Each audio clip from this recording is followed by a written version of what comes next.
Late one night, around 11:30 p.m., the warehouse was completely quiet. I had planned to leave early that day, but somehow I got busy with work and lost track of time. Suddenly, I noticed an elderly woman standing near the door. She had a small plastic bag in her hand. Her face was full of wrinkles, yet her eyes had a strange shine. "Son, I have some things to sell. Will you buy them?" she asked softly. I smiled and replied, "Of course, ma'am. I'm here to serve people like you." Inside the bag were a few old kitchen utensils. When I weighed them, they were worth only 30 rupees. She hesitated and then said quietly, "Son, could you give me 100 rupees? I will return it when I have the money." Without thinking twice, I took 100 rupees from my pocket and placed it in her trembling hands. "Don't worry," she said, "I'll return it soon." "There's no need," I replied gently. "Even if you don't return it, it's okay. I have a big business. Why would I worry about 70 rupees? I forgive it." Hearing this, she slowly placed her shaky hand on my head and prayed, "May God protect you from every hardship. I wish my son was like you." I was surprised. "Like me? Don't you have a son?" She stayed silent for a moment before speaking again. "I do. I had 7 sons. After 7 sons, God gave me a daughter, but she passed away just a few days after birth. Before I could recover from that pain, my husband also died.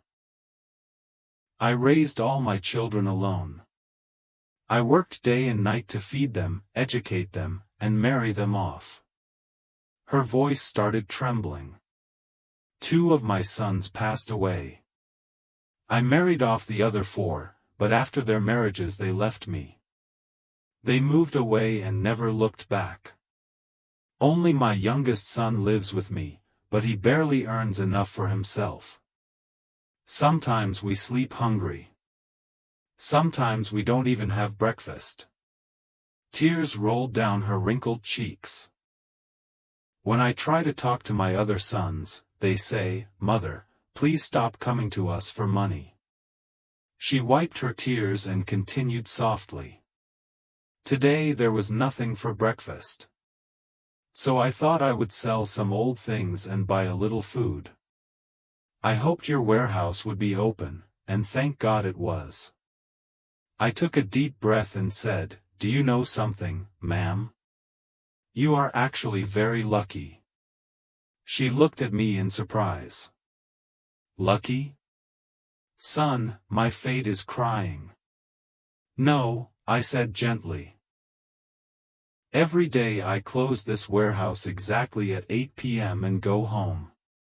But today something kept me here until 11:30 p.m. Do you know who kept me here?" She looked at me quietly.